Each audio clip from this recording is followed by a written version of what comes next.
Away, man.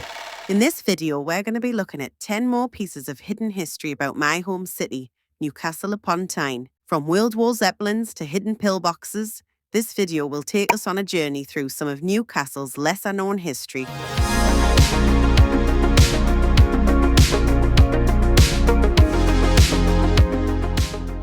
It was a common belief, by me at least, that only one worker died during the Tyne Bridge's construction. Whilst it's true that only one fell into the water from the bridge, recent research by author Paul Brown has found that in fact 3 workers died during its construction. The first was a general labourer called Frank McCoy, 44 years old. McCoy was employed to clear the spoil emptied from building the watertight boxes for the foundations of the bridge. In the early hours of February 1926, McCoy was working on the Gateshead side of the river, watching a steam-powered crane lift skips of earth from the shaft to the large muck bins for removal. Unfortunately, one of the attachment pins for the skips hadn't been properly inserted, and the skip fell loose, falling 10 feet and fatally injuring McCoy. The death was recorded as accidental, and there was no evidence as to who of the 12 men working in the casing had inserted the pin incorrectly. The second death was that of Nathaniel Collins, who was a 33-year-old scaffold erector from South Shields. Collins was a World War I veteran who had received the 1914-15 Star, the Victory Medal, and the British War Medal. He was well used to heights, having worked as a steeplejack after the war. On February 18, 1928, Collins was working on the Gateshead side of the arch at the highest extremity when, 175 feet above the water, strong winds were blowing, and as Collins was attempting to raise a plank on the staging, he missed his handhold and lost his footing, falling headfirst from the arch. On the way down, he appeared to hit a girder and struck the water with a mighty force. Collins was then rescued by a waiting rescue boat and taken to Newcastle Infirmary, but died shortly after. Collins' widow, Alice Collins, said, "He went through the Great War without injury, only to fall from the new bridge." Well, he died in the service of Tyneside. The final man killed was 26-year-old Norman Muller. Muller died during the construction of the bridge's abutment towers. On June 19, 1928, Muller, a joiner's labourer from Sunderland, fell 60 feet from a 9-inch wide plank among excavations adjoining Lombard Street. A scream was heard before the fall, and despite being conveyed to the infirmary, he sadly died about 2 hours later without regaining consciousness.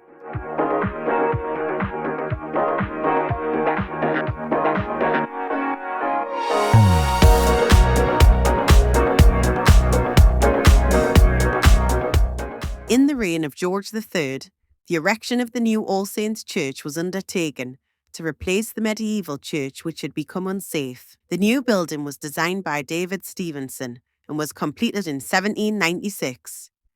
During the building in the late 1700s, a round top stone 30 inches in circumference was placed into position, and this was where the vane would be fixed to. John Burdekin, a militiaman and afterwards a barber in Gateshead, ascended the scaffolding and stood on his head on the summit, high up in the sky. Remarkably, this feat was then repeated by his son in 1816 during some repairs.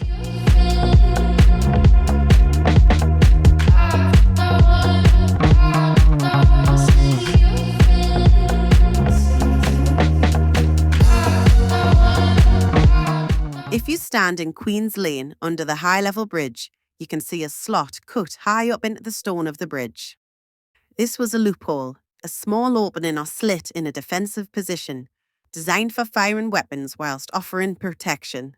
In the high-level bridge, it would have been used as an improvised defence position to fire upon advancing enemies up the Tyne. Hidden here, gunners would have had protective cover and been able to use Queen's Lane to move up and down from the quayside. The pillbox was partly demolished in the late 1990s. Photographs of that time, taken from the castle keep, show a substantial concrete and brick hut above the slot. The moulding has been removed below the slot and a concrete lintel has been inserted. The slot is now blocked up, with a scaffolding plank, and to anyone, including me, looks quite invisible.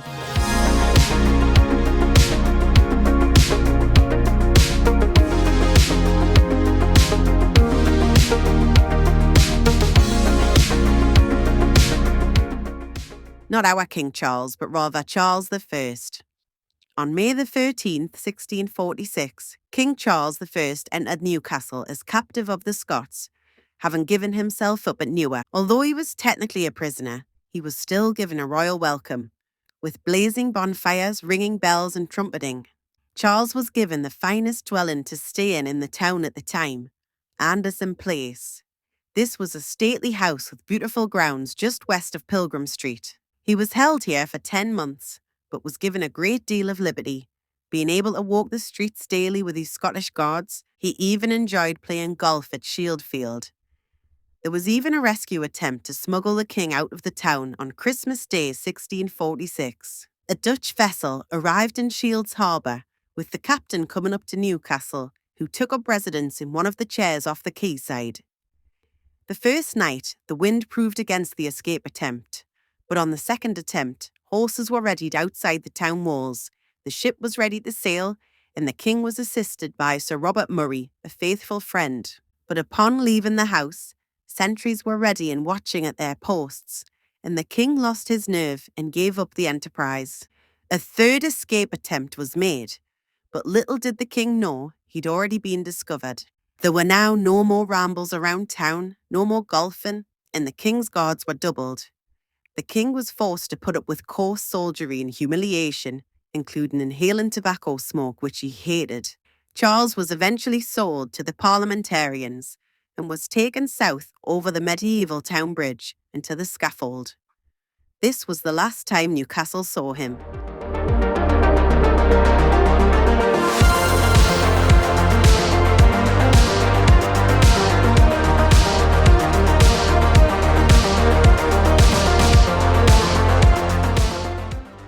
On the 13th of April 1915, a Zeppelin came over Newcastle at around 8 p.m. one night.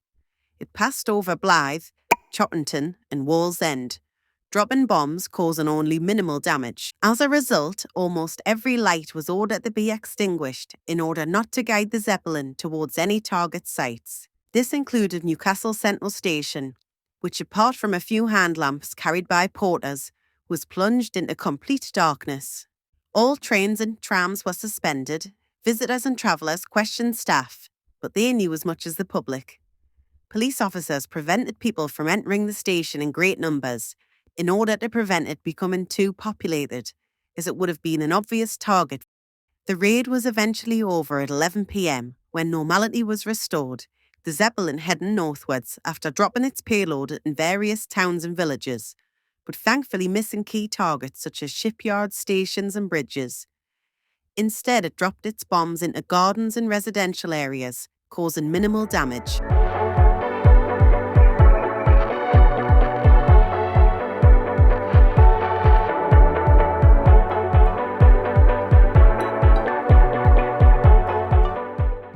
A worker fell from the high-level bridge and was saved by his trousers. On the morning of the 28th of July, 1849, John Smith, a shipwright employed on the high-level bridge, was thrown from the upper roadway when the plank slipped connecting the temporary and permanent works on the Newcastle end of the bridge.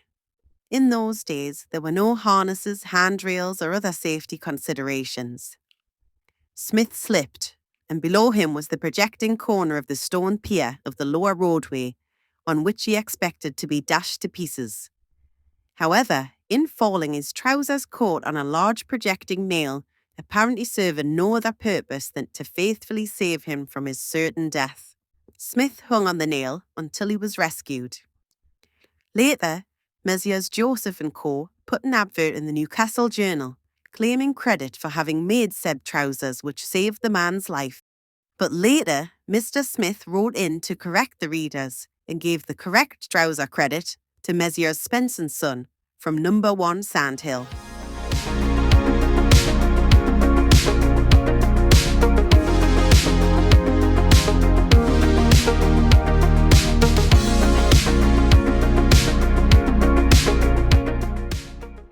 The town, as it was then, of Newcastle, was surrounded by walls, but there were gates allowing access in and out, which were heavily fortified and defensive in times of trouble.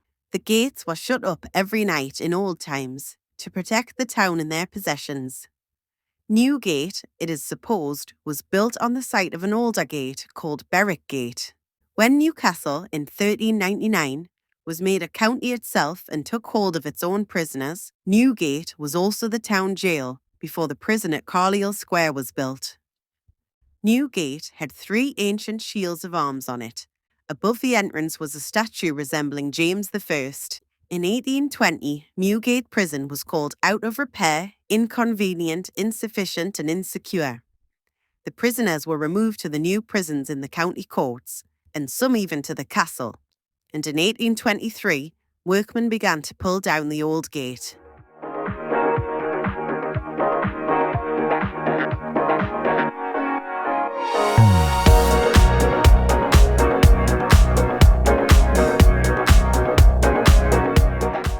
Prudhoe Chare was once Prudhoe Street and linked Northumberland Street and Percy Street. It's now a pedestrian alley leading to Eldon Square. On the walls are sculptures reclaimed from various Newcastle buildings, including reclaimed details from the YMCA building, which was on the corner of Blackett Street and Granger Street. You can see 2 of the YMCA motifs and a dated panel from 1899, which was around the time of its finish, although it was formally opened in 1900. The YMCA building was demolished in the 70s to make way for Eldon Square. This 1881 sign is from the Free City Library, which used to stand around the current site of John Dobson Street, itself demolished in 1967. There are Roman and Greek gods which were placed around town by the Victorians, including Victory, Bacchus and Neptune, representing the River Tyne, with a basket of coal on his head. The hippocampus, or seahorse, represents Newcastle as a seaport and its international trade. Triumphant and brave defence is Newcastle's motto, adopted after the siege of Newcastle in 1646. You can also see the heads of Admiral Cuthbert Collingwood of Trafalgar fame, George Stephenson, civil engineer and railway genius, and Thomas Bewick, a famous wood engraver and author. This alley is Newcastle's 1970s attempts at conservation.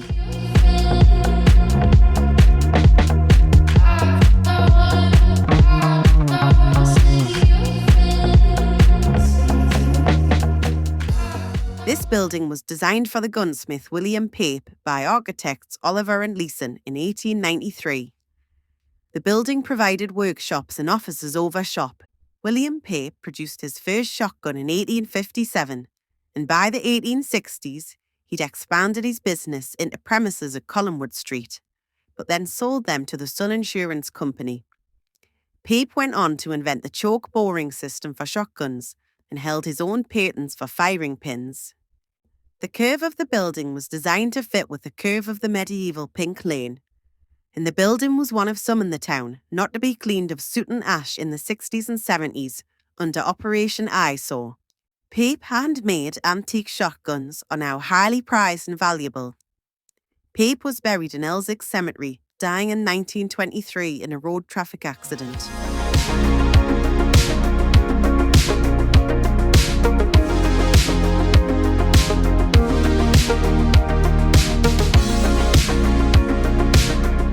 Grey's monument was erected in 1838 in honour of the former Prime Minister, Earl Charles Grey, who not only passed the Reform Act of 1832 allowing changes to the unfair electoral system, but after whom Earl Grey tea is named, as he was partial to having it flavoured with bergamot. In September 1941, during World War II, lightning struck the head of the monument, toppling the head off, apart from the chin which was still attached. The head fell 133 feet to the street below, bouncing off a tram and hitting tram lines around the monument. The worker at the time told how the tram was set on fire from the crash and he was thrown across the vehicle. The decapitated head couldn't be easily reattached, and the statue stood headless for another 7 years before getting a new head in 1948 after being carved by Roger Headley, son of Ralph Headley, a famous sculptor, at his St Mary's Place workshop. I hope you've enjoyed learning about the hidden history of Newcastle. Check out my other videos and let us know in the comments if you've got any other North East history you'd like me to cover.